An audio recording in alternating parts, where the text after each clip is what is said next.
Vamos a leer la parábola de la semilla o el grano de mostaza y la parábola de la levadura, que se encuentran en Mateo el capítulo 13 y los versos 31 al 33. Mateo el capítulo 13 y los versos 31 al 33. Otra parábola les refirió diciendo: el reino de los cielos es semejante al grano de mostaza, que un hombre tomó y sembró en su campo, el cual, a la verdad, es la más pequeña de todas las semillas, pero cuando ha crecido es la mayor de las hortalizas, y se hace árbol, de tal manera que vienen las aves del cielo y hacen nidos en sus ramas.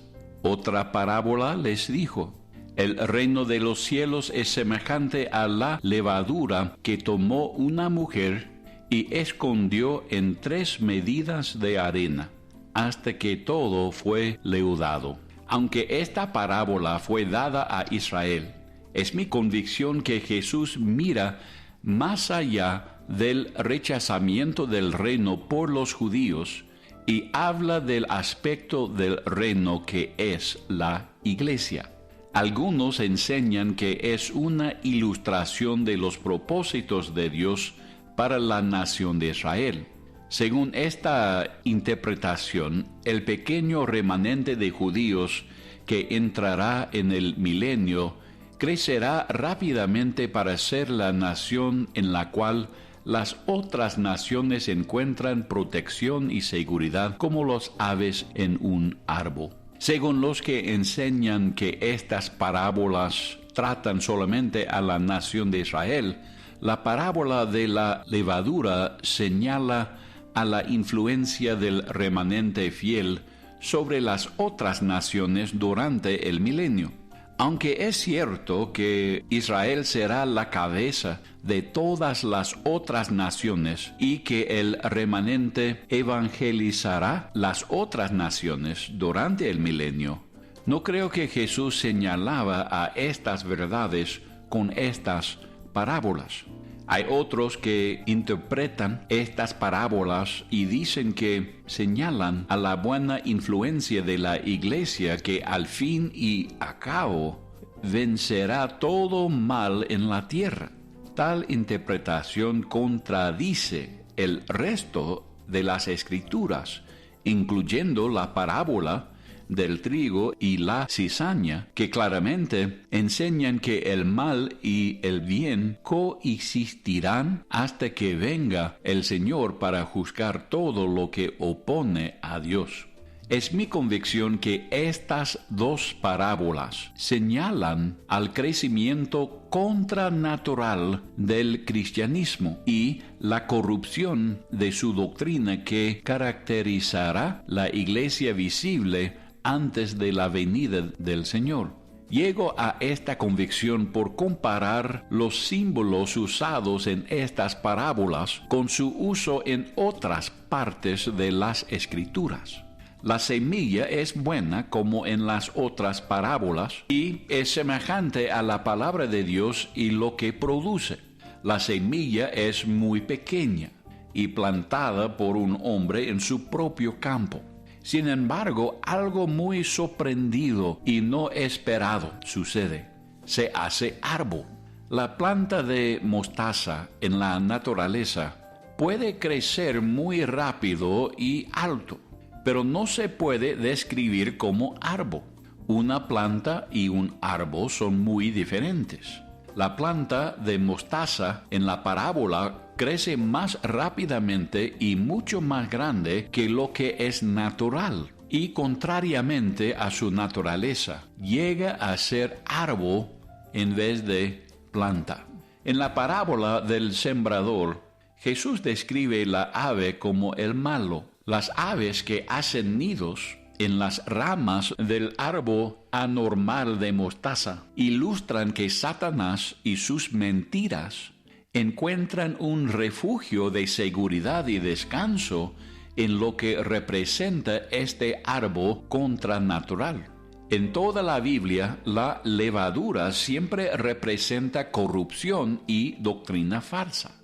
Por lo tanto, la parábola de la levadura no puede ilustrar una influencia buena, sino representa una corrupción. Con las parábolas de la semilla de mostaza y de la levadura, creo que Jesús estaba señalando al crecimiento rápido del cristianismo y de su corrupción de doctrina durante esta edad de la iglesia.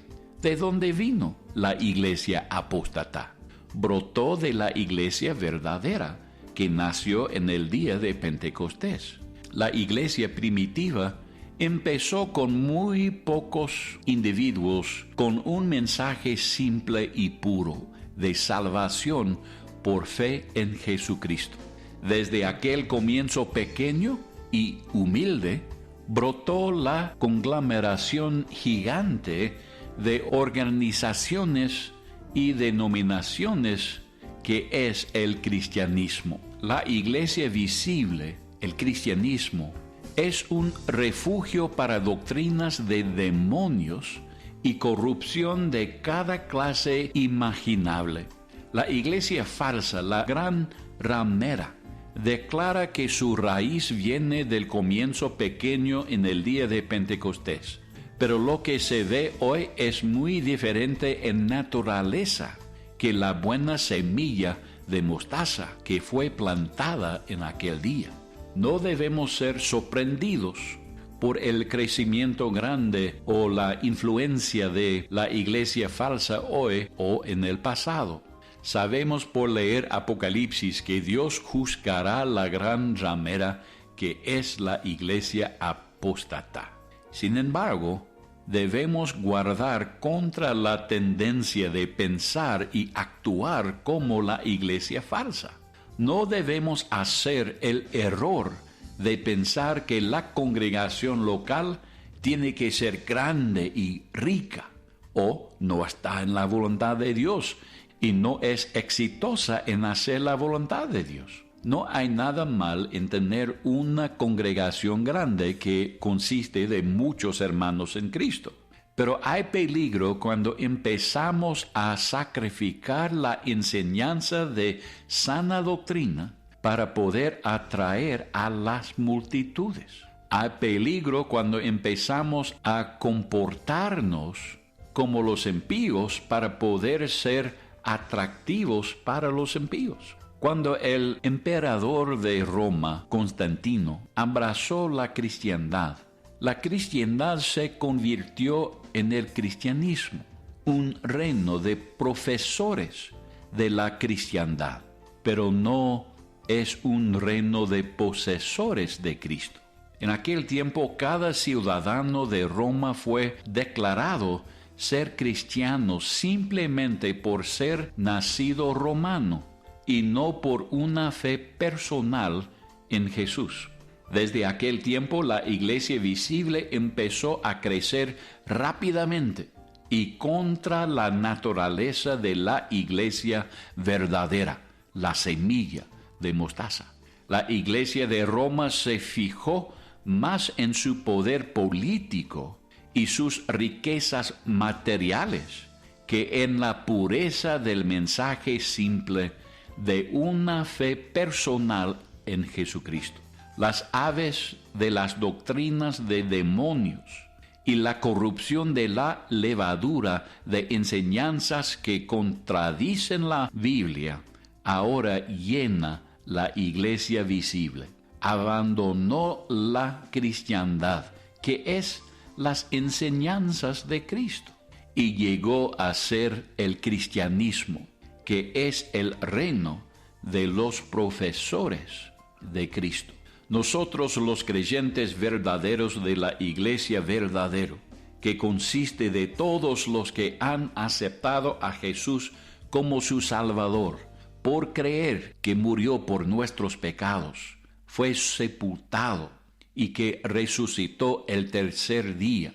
Nosotros debemos dedicarnos a ser fieles en plantar la buena semilla de la palabra de Dios en el corazón de individuos. No debemos procurar a cambiar todo el mundo o controlar el gobierno, sino debemos dedicarnos a señalar a individuos a Jesús uno por uno.